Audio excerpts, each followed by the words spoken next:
اور پھر جو بات ہمیں معاشرے میں بتا دی جاتی ہے وہ ہمارا عقیدہ بن جاتی ہے. بالکل. ہمارا عقیدہ، ہمارا ایمان، ہمارا عمل، ہمارا کردار سب اللہ کی کتاب سے پھوٹنا چاہیے.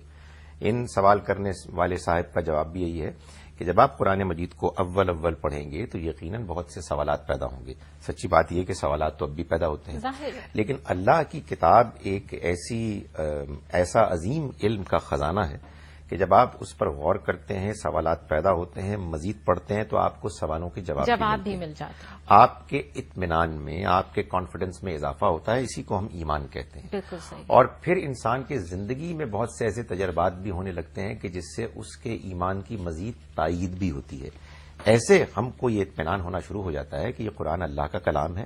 اس میں جو جنت اور دوزخ کا ذکر ہے وہ بھی حق ہے، اور اس میں جو واقعات بیان کیے گئے ہیں وہ بھی سچ ہے. اچھا ڈاکٹر صاحب، کچھ ہمارے پاس ریکارڈڈ کوسچنز بھی ہیں تو ہم ان میں سے بھی ایک سوال لیتے ہیں. جی السلام علیکم ڈاکٹر خالد. میرا کوشچن آپ سے یہ ہے کہ اللہ کو اپنا خالق اور مالک ماننے کے باوجود اس کے احکام پہ عمل نہ کرنا سستی کہلائے گا یا ایمان کی کمی؟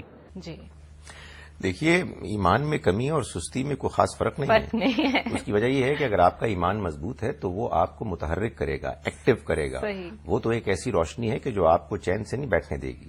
اس وجہ سے اگر کوئی شخص یہ کہتا ہے کہ میں اللہ کو مانتا ہوں، آخرت کو مانتا ہوں، مجھے معلوم ہے نیکی کیا ہے اور مجھے معلوم ہے کہ جو کچھ میں کر رہا ہوں وہ غلط اور برا ہے، لیکن میں محض سستی کی وجہ سے صحیح راستے سے گریز کر رہا ہوں، تو یہ اصل میں ایمان کی کمزوری ہے کہ جس نے اس کو سست بنا دیا. تو ڈاکٹر صاحب، سست ہونا ویسے ایک رویے کا نام بھی ہے. کچھ لوگ آل ٹوگیدر اپنی لائف میں کلیکٹیولی اگر بات کی جائے سست ہوتے ہیں، ان میں کیپیبلٹیز ہوتی ہیں لیکن وہ ان کو صحیح طرح ایکسپلور نہیں کر رہے ہوتے. اس کا کیا حل ہے؟ ایمان کے معاملے میں بھی تو ایسا ہو سکتا ہے. دیکھیے، دو چیزیں ہوتی ہیں نا انسان کے زندگی میں کہ جن کی کمی کی وجہ سے انسان سست ہوتا ہے.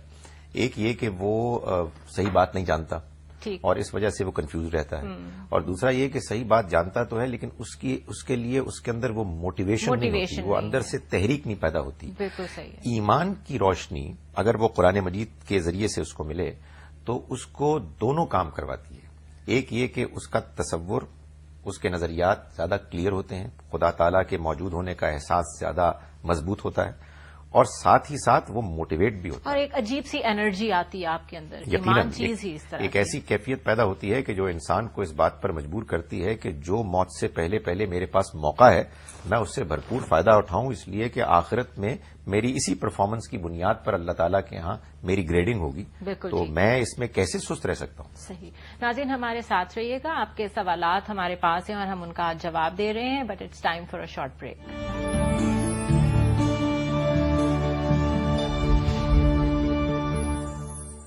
ویلکم بیک ناظرین. ضابطہ حیات میں ایک دفعہ پھر خوش آمدید. ہم مزید وقت ضائع کیے بغیر اپنے سوالات کی طرف واپس جائیں گے، لیکن اس سے پہلے ڈاکٹر صاحب، ابھی یہ جو عقیدے کی بات ہو رہی تھی کہ جی عقیدہ بھی آپ کا ہے، آپ کے پاس ساری انفارمیشن موجود ہے لیکن آپ اس پہ عمل نہیں کرتے. پھر ایک صاحب نے کہا کہ کیا یہ سستی ہے یا ایمان کی کمی؟ یہ جو بلائنڈ فیتھ کا کانسیپٹ ہے، اور قرآن مجید خود بھی کہتا ہے کہ خدا پر بغیر دیکھے ایمان لاتے ہیں، ان لوگوں کے بارے میں بات کی گئی ہے. کیا دین ہم سے ایمانیات کے معاملے میں یہ تقاضا کرتا ہے کہ ہم عقل کو استعمال نہ کریں؟ دیکھیں، قرآن مجید میں جو کہا گیا ہے نا کہ اللہ سے ڈرنے والے پرہیزگار لوگ وہ ہیں کہ جو یؤمنون بالغیب، ٹھیک، وہ ایمان لاتے ہیں غیب میں رہتے ہوئے. اس کا مطلب یہ نہیں ہے کہ ان کا فیتھ بلائنڈ فیتھ ہے. وہ کتاب کے جو بلائنڈ فیتھ کا تقاضا کر رہی ہو، وہ بھلا یہ کیسے کر سکتی ہے کہ بار بار لوگوں کو دعوت دے کے وہ عقل سے کام لیں، غور و فکر کریں؟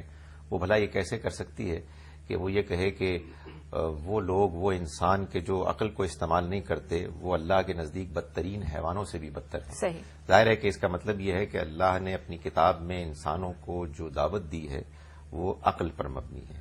ہاں، البتہ اس دعوت میں اللہ تعالیٰ نے ہم کو یہ بات بتائی ہے، دلائل کے ساتھ سمجھائی ہے کہ جس دنیا میں ہم رہتے ہیں اور اس کے جن حقائق کو ہم دیکھتے ہیں، اس کے علاوہ ایک اور دنیا بھی ہے کہ جو حقیقی ہے، اور اس کو اللہ تعالیٰ ہمیں سمجھاتے ہیں دلائل کے ساتھ. تو جب ہم قرآن کو بار بار پڑھتے ہیں تو ہمارے اندر ایک اعتماد پیدا ہوتا ہے کہ جن چیزوں کے بارے میں دلائل پیش کیے جا رہے ہیں، جن کی سچائی اور حقانیت کو ہم اور بہتر طریقے سے سمجھ رہے ہیں، وہ واقعتاً صحیح اور حق ہیں.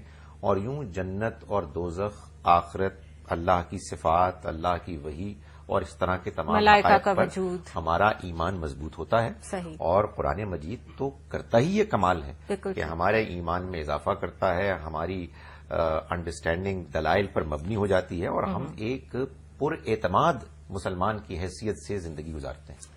اچھا ڈاکٹر صاحب، ہم نا بیگ کا ہمیں ایک میسج آیا ہے جو انہوں نے اس حوالے سے لکھا ہے جو پروگرام ہم نے جنات کے بارے میں کیا تھا.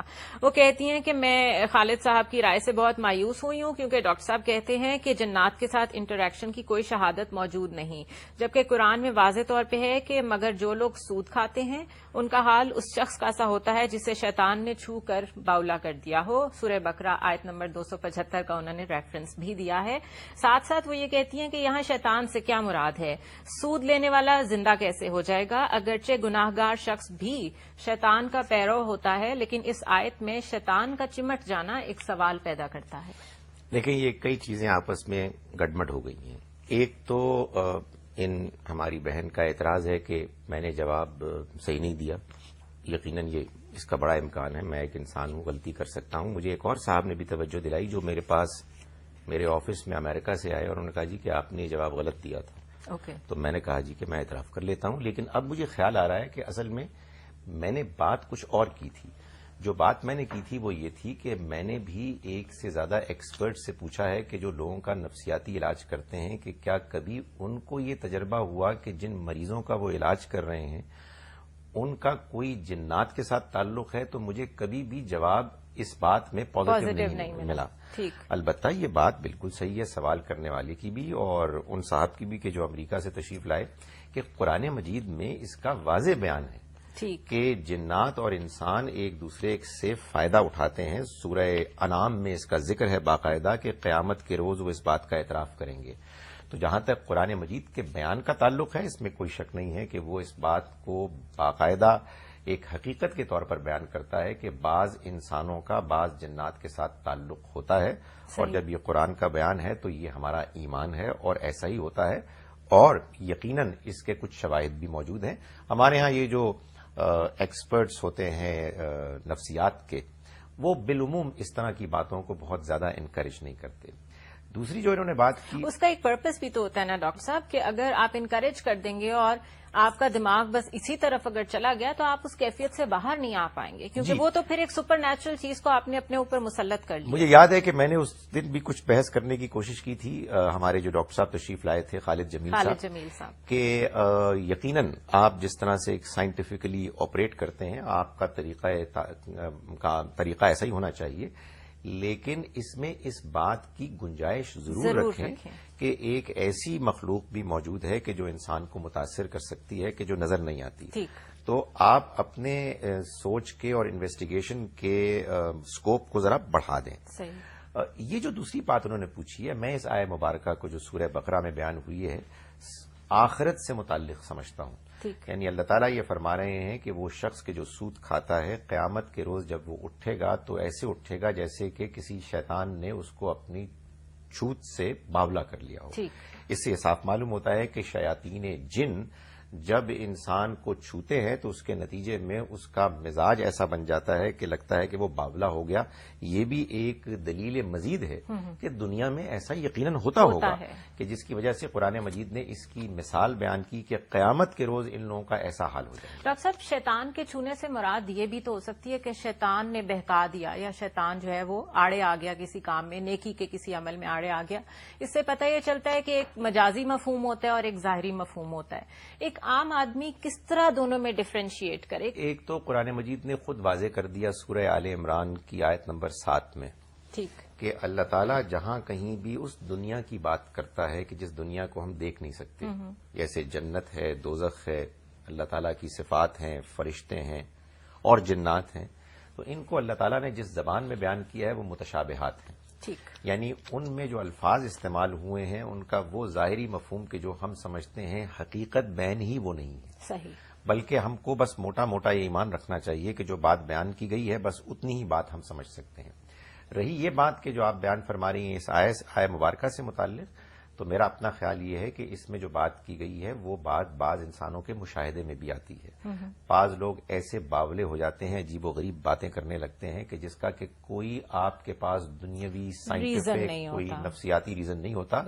معلوم یہ ہوتا ہے کہ خارج سے ایک ایسی مخلوق ہے جس کو ہم دیکھ نہیں سکتے، اس نے ان کو متاثر کیا ہوتا ہے. یہی بات ہے کہ جو میں اس وقت بھی میں پلیڈ کرنے کی کوشش کر رہا تھا کہ خدا کے واسطے اس بات کو بھی مان لیں، بالکل ٹھیک، تاکہ آپ کو لوگوں کے علاج کرنے میں ایک اور فیکٹر کا بھی علم ہو جائے اور اس کو بھی آپ اس میں شامل کر کے لوگوں کا علاج بہتر طریقے سے کر سکیں۔ ڈاکٹر صاحب اس ٹاپک پہ لوگوں کے ذہن میں اتنے سوالات ہیں کہ ہم سارے تو شاید نہ شامل کر سکیں، لیکن پھر بھی ہماری کوشش ہے۔ ایک ریکارڈڈ کوشچن بھی ہمارے پاس اسی ٹاپک کے حوالے سے ہے۔ جی، میرا سوال ڈاکٹر صاحب سے یہ ہے کہ کیا نبی صلی اللہ علیہ وآلہ وسلم کی نبوت پر ایمان لانا جنات کے لیے بھی لازمی ہے، اور کیا جنوں سے بھی آخرت میں ان کے اعمال کے بارے میں پاس پرس کی جائے گی؟ جی، دیکھیں، جن ہو یا انسان ہو، اگر ان کے پاس اللہ تعالی کی طرف سے کوئی ایسی حقیقت آ گئی ہے کہ جس کا ماننا اب ان کے لیے ضروری ہو گیا ہے، تو ان کے لیے اس کا ماننا ضروری ہے۔ ٹھیک، قرآن مجید سے معلوم ہوتا ہے کہ بعض جنات کو، سب کو نہیں، بعض کو نبی اکرم صلی اللہ علیہ وسلم کے قرآن مجید پڑھنے کی کیفیت معلوم ہوئی، وہ آپ کے قریب گئے، انہوں نے قرآن سنا، اور سننے کے بعد وہ دوسرے جنات کے پاس گئے کہ جنہوں نے نہیں سنا، اور ان کو وہ پیغام سنایا۔ اب ظاہر ہے کہ جس کے پاس یہ حقیقت جس حد تک گئی، وہ اس حد تک ہی ماننے کا پابند ہے۔ اصل میں بات یہ ہے کہ اللہ تعالیٰ یہ چاہتے ہیں ہم انسانوں سے کہ چاہے دنیا ہو چاہے دین ہو، ہمیں حق بات کو ماننا ہے، اس کا انکار نہیں کرنا، ماننے سے گریز نہیں کرنا۔ چنانچہ جتنی حق بات جتنے واضح طریقے سے ہمارے سامنے آئے گی، ہم اس کو اتنا ہی ماننے کے پابند ہوں گے۔ بالکل ٹھیک۔ سو جنات بھی ظاہر ہے میرے خیال ہے ڈاکٹر صاحب کہ آنسریبل تو وہ بھی ہوں گے۔ اگر ایک مخلوق ایگزسٹ کرتی ہے تو پھر جب آخرت کا کانسیپٹ یہ ہے کہ آپ کو جج کیا جائے گا، تو پھر سب کو ہی جج کیا جائے گا۔ لیکن وہ جو بار بار اے جنو انس کہا جاتا ہے، اس کا مطلب ہے کہ قرآن پاک کے کچھ احکامات انسانوں اور جنوں کے لیے اکٹھے بھی ہیں۔ دیکھیں، وہ جو ہے نا ایڈریس ہے جنوں اور انسانوں، یہ اصل میں وہاں آیا ہے کہ جہاں جہاں اللہ تعالیٰ یہ بتا رہے ہیں کہ ان کو وہ آخرت میں ایسے ایڈریس کریں گے کہ دیکھو کیا ایسا نہیں ہوا تھا کہ تمہارے اندر ہی سے تمہارے لیے اللہ تعالیٰ نے پیغمبر بھیجے، جس سے کہ یہ معلوم ہوتا ہے کہ جنوں کے ہاں بھی ان کے اندر سے جنوں ہی میں سے پیغمبر بھی آئے ہیں۔ اور یہ جو آپ نے سوال کے ایک حصے میں پوچھا کہ کیا وہ اپنے اعمال کے لیے جواب دہ ہیں، بالکل جواب دہ ہیں۔ تو ڈاکٹر صاحب اگر وہ پیغمبر ان کے پاس آئے ہیں تو پھر کوئی پیغام بھی لائے ہوں گے؟ یقیناً لائے ہوں گے۔ اس کا مطلب ہے پیغام لائے ہیں تو ان میں سے بھی سرکشی کرنے والے لوگ علیحدہ ہوں گے، اچھی طرح رسپونڈ کرنے والے لوگ علیحدہ ہوں گے۔ بھائی آپ یہ دیکھیے کہ جو سورہ رحمان ہے، جس میں جو مشہور آیت ہے جو بار بار دہرائی جاتی ہے، فَبِأَيِّ آلَاءِ رَبِّكُمَا تُكَذِّبَانِ، اس میں ربکما یعنی تم دونوں کے رب کہ تم کیسے شکر گزاری سے گریز کرتے ہو، اس کی نعمتوں کو ٹھکراتے ہو، تو اس میں انسان ہیں اور جنات دونوں مخاطب ہیں۔ اور یہ تو معلوم ہوتا ہے کہ جنوں کے لیے بعض اوقات ایک ایڈیشنل ذمہ داری یہ بھی بن گئی کہ وہ انسانوں میں کے بھی بعض پیغمبروں کو ماننا ان کے لیے ضروری ہو گیا۔ بالکل، اللہ نے ہمارے اوپر یہ ذمہ داری عائد نہیں کی، اس لیے کہ ہم جنات کو دیکھ نہیں سکتے۔ بالکل صحیح ہے۔ ناظرین ہمارے ساتھ رہیے گا، ایک مختصر سا وقفہ لیں گے ہم، اسٹے ود اس۔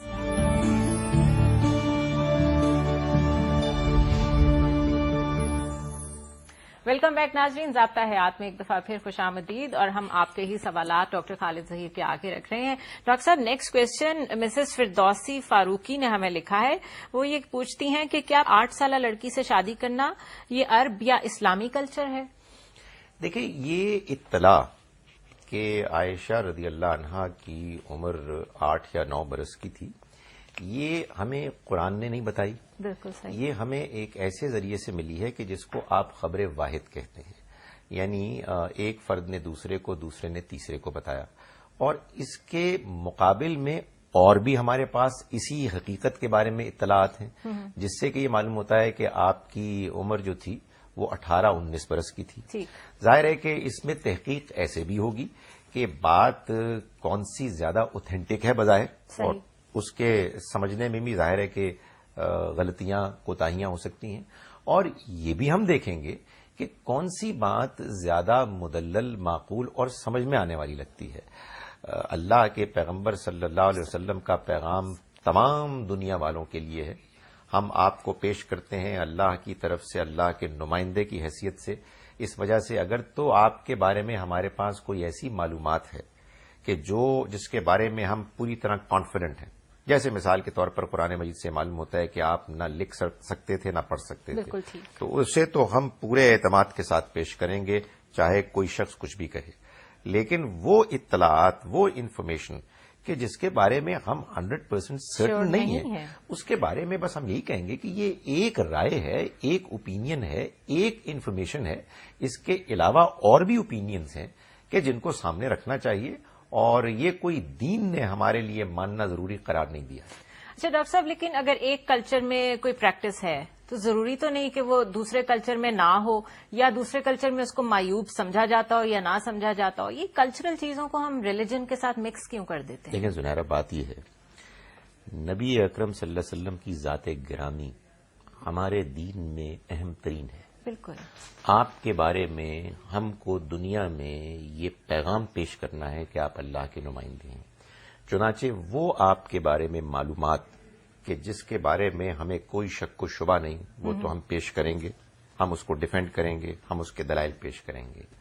آپ کے بارے میں وہ معلومات کہ جس کے بارے میں ہم خود جانتے ہیں کہ کوئی 100% یقینی بات نہیں ہے، اور اس انفارمیشن سے بہت سے لوگ اس کو سن کر کچھ گریز کرتے ہیں، تو آخر ہم اس کو کیوں پیش کریں گے؟ ہم یہ کیوں نہیں بتائیں گے کہ دیکھو اس حقیقت کے بارے میں ایک سے زیادہ انفارمیشن موجود ہے؟ اور میں آپ کو یہ بتا رہا ہوں کہ ہماری تاریخ ہی میں یہ بات بھی بیان کی جاتی ہے کہ اگر ایک اور اینگل سے کہ جو مجھے زیادہ مدلل اور کنونسنگ لگتا ہے دیکھا جائے، تو عائشہ رضی اللہ عنہا کی عمر جب کہ آپ کا نکاح ہوا اور آپ کی رخصتی ہوئی تو 19 برس تھی۔ صحیح۔ تو میں آخر یہ بات کیوں نہ پیش کروں؟ وہی فیکٹ کہیں اور کسی کہیں اور اور طرح لکھا ہوا ہے، لکھا ہوا کسی اور جگہ کسی اور طرح لکھا ہوا ہے۔ بالکل ٹھیک ہے۔ اور ہسٹری کا یہ سٹائل ہے ڈاکٹر صاحب، بالکل صحیح کہ آپ تحقیق کسی طرح کرتے ہیں، ڈفرنٹ اینگل اور میں گزارش کروں کہ ہسٹری کچھ بھی ہو، ہمارے پیغمبر کی ذات گرامی جو ہے وہ اس معاملے میں بہت اہم ہے۔ آپ کے بارے میں ہم کوئی معلومات دیتے ہوئے حد درجے احتیاط کریں گے۔ بالکل صحیح۔ تو ڈاکٹر صاحب ایک ریکارڈیڈ کوشچن لیں گے ہم اب۔ جی، میرا نام منزلہ سلمان ہے۔ میرا ڈاکٹر صاحب سے ایک سوال ہے کہ کیا ایک خاتون مرد کو پرپوز کر سکتی ہے؟ جی ڈاکٹر صاحب۔ جی کیوں نہیں کر سکتی؟ دیکھیں بات یہ ہے کہ پرپوز کرنے کا طریقہ معقول ہونا چاہیے، اس انداز میں ہونا چاہیے کہ جس سے معلوم ہو کہ وہ نکاح سے پہلے خامخواہ آپس میں الگ سے جا کے مل نہیں رہے ہیں۔ ڈاکٹر صاحب، حضرت خدیجہ رضی اللہ تعالی عنہا نے بھی تو بڑے اچھے طریقے سے نبی کریم صلی اللہ علیہ وسلم کو پیغام پہنچایا تھا۔ ایسا ہی تھا، اور عرب معاشرے میں یعنی اس طرح کے معاملات میں کوئی چیز معیوب نہیں سمجھی جاتی تھی۔ اصل میں جو چیز ناپسندیدہ ہے وہ یہ ہے کہ مرد اور عورت شادی سے پہلے نکاح کے بغیر تنہا ایک دوسرے سے ملتے رہیں اور ایک دوسرے کے ساتھ ایسی باتیں کرتے رہیں کہ جو اخلاق سے گری ہوئی ہیں۔ اس سے گریز کرنا چاہیے۔ اس سے ظاہر ہے کہ ہم کو معاشرے میں تمام نوجوانوں کو یہ بتانا چاہیے کہ انہوں نے اپنے آپ کو بچا کے رکھنا ہے، اور باقی ظاہر بات ہے کہ نکاح تو ہے ہی اس چیز کا نام کہ ایک مرد اور عورت کے درمیان ایک ایسا رشتہ قائم ہوا ہے کہ جس میں اب وہ مل جل کر ایک خاندان کو وجود میں لائیں گے۔ تو اس میں جب شوہر سے اور بیوی سے، دولہا اور دلہن سے یہ پوچھا جاتا ہے کہ کیا وہ راضی اور آمادہ ہیں یا نہیں، تو اس کا مطلب یہی ہوتا ہے کہ ان کی رضامندی شامل ہے، اور رضامندی کا اظہار کرنے میں آخر کوئی حرج نہیں، کہیں سے تو آغاز ہوگا اس کا۔ یقیناً ڈاکٹر صاحب، یہ کہاں سے ہمارا مائنڈ سیٹ ایسا بن گیا ہے کہ ہم باقاعدہ کوشچنز پوچھتے ہیں کہ کیا اگر فلاں کا مرد کر سکتا ہے تو عورت کر سکتی ہے؟ کیا اس میں ہمارے اوپر جو ایک کلچرل انفلوئنس ہے ایک اور مذہب کے ساتھ رہنے کا، اس کا بہت رول ہے؟ یہی لگتا ہے، کیونکہ عرب معاشرے میں صورتحال اس سے بہت مختلف کیونکہ متاثر تو اگر ہم نے کسی کلچر سے ہی ہونا ہے تو پھر ہمیں عرب کلچر سے ہونا چاہیے تھا، جس سے ہم بالکل متاثر نہیں ہیں، جہاں زیادہ اوپننیس ہے، جہاں پہ عورت بہت کھل کر اپنے رائٹس کا استعمال کرتی ہے۔ تو کیا مطلب ہم لوگوں کو اپنے مائنڈ سیٹ کو تبدیل کرنے کی ضرورت ہے؟ دیکھیے یقیناً کرنا چاہیے۔ اس کی وجہ یہ ہے کہ جس طور طریقے سے بھی آپ محسوس کرتے ہیں کہ معاشرے میں مشکلات پیش آ رہی ہیں، مردوں اور عورتوں کو زحمت ہو رہی ہے، تنگی پیدا ہو رہی ہے، لوگ اپنے جذبات کا اظہار نہیں کر پا رہے، اس سے ظاہر ہے کہ گریز کرنا چاہیے، اور خاص طور پر اس لیے بھی کہ عام طور پر یہ امپریشن دیا جاتا ہے کہ یہ ہمارے دین کا تقاضا ہے۔ بالکل، اس کو ریلیجن سے جوڑ اور دیتے ہیں۔ بہت سے انٹیلیجنٹ مرد اور عورتیں پھر وہ دین سے بیزار ہونا شروع ہو جاتے ہیں۔ تو یہ بہت ضروری ہے کہ ہم واضح کریں کہ کیا چیز دین ہے اور کیا چیز محض ہمارا کلچر ہے کہ جو ہم نے دوسرے لوگوں سے سیکھا ہے، جس میں سے بہت سی چیزیں وہ ہیں کہ جس سے اب بالکل ہم کو اپنے آپ کو آزاد کرنا کر چاہیے۔ لینا چاہیے۔ ناظرین ہمارے ساتھ رہیے گا، ایک دفعہ پھر ایک مختصر سا وقفہ۔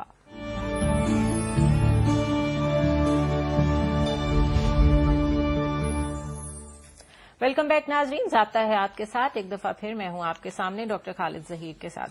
ڈاکٹر صاحب، ایک کوشچن ہے ہمارے پاس کہ کیا نشے کی حالت میں طلاق واقع ہو جاتی ہے؟ دیکھیے، طلاق کے لیے قرآن مجید نے جو الفاظ استعمال کیے ہیں سورہ بقرہ میں، وہ یہ ہے کہ وَإِنْ عَزَمُ الطلاق، اگر وہ شخص یعنی شوہر طلاق کا عزم کر لے.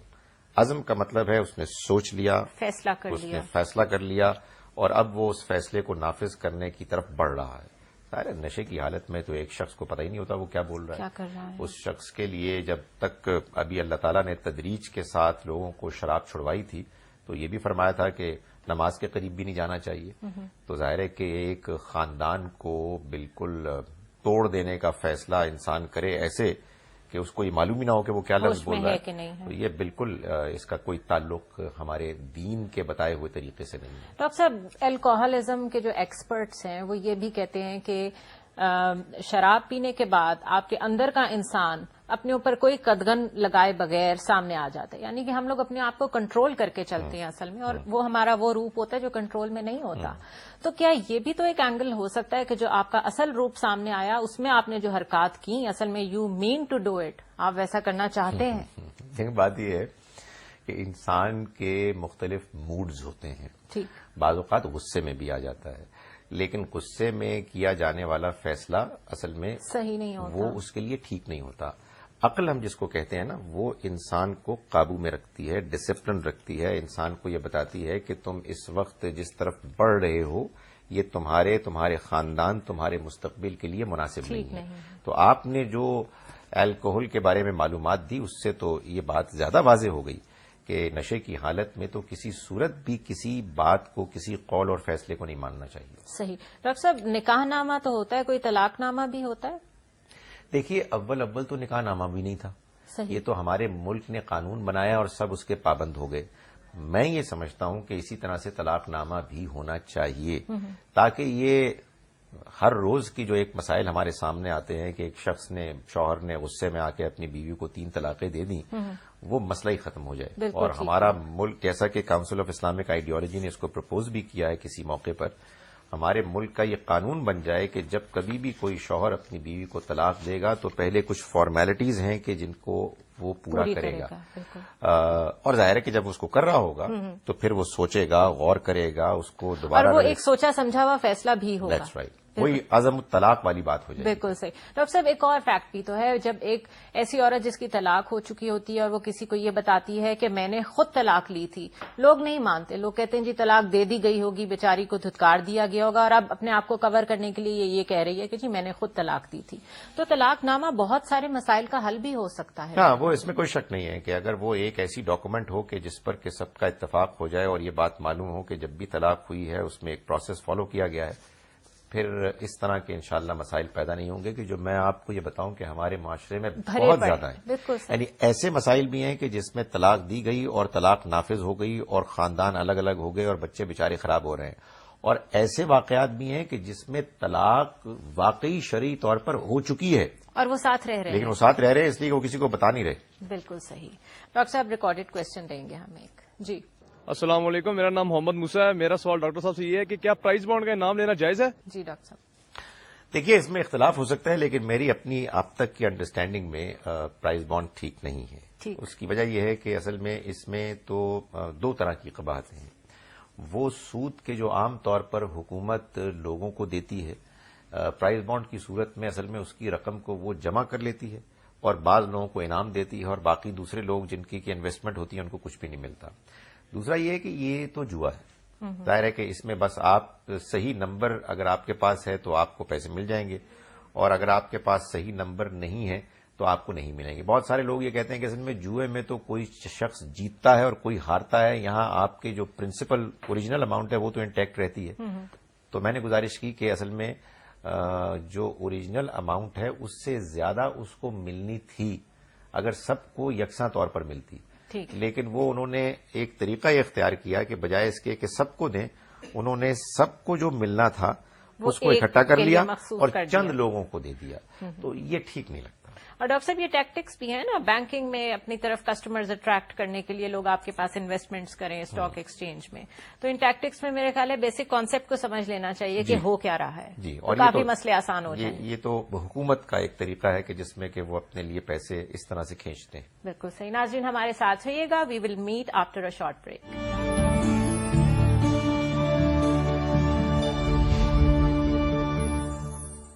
ویلکم بیک ناظرین، ایک دفعہ پھر ہم آپ کے سامنے ہیں آپ کے سوالات کے جوابات کے ساتھ. ڈاکٹر صاحب نیکسٹ کوشچن جو ہے وہ ہے کہ کیا عورتوں کو انڈین ساڑھی پہننے کی اجازت ہے اسلامی لباس کو ذہن میں رکھتے ہوئے کہ اس سے ان کا جسم مکمل طور پر چھپا ہوتا ہے، اور کیا عورتیں ایسی جگہ کام کر سکتی ہیں جہاں ساڑھی پہننا لازمی ہو؟